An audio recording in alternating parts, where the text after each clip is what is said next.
Wedyn, mae ysgol fach fan hyn, mae Mr Cerdded gyda nhw'n cadw cwmni, felly mae Mr Cerdded yn neud yn dda iawn, colli lot o bwysau. Ond na, mae'n gobeithio fydd yna fwy o gefnogaeth nawr, gaethon ni gefnogaeth gret ddo yn ysgolion, a wedyn heddi a gobeithio tan y dydd Sadwrn fydd y plant yn y mas i gefnogi ni.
The hardest bit of walking we've had to do all the way up. It was the camber was all wrong, pulled you down, and when you weren't on that kind of camber, you were on Pebbly Beach. It was a beautiful area, but horrendous walk. But fair play, the girls give us massages. But they didn't give them back.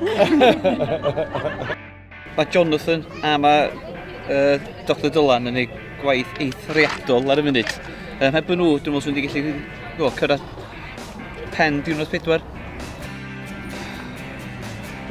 You're not touching. I'm not. It's little pinky winter. Yr allt fôr ei hun, lle oedd hi'n laswelltog, oedd traed rhywun yn mynd, yn troi rhyfedd o dan dy draed ti'r esgyd yn troi rhyfedd yn y sandal fel gyda'i gallu. So, after spending 12 months saying that tarmac is the walker's worst enemy, I'm about to change my mind. But 6 miles to go, Llanfarian, and then it's halfway tonight. Gwych.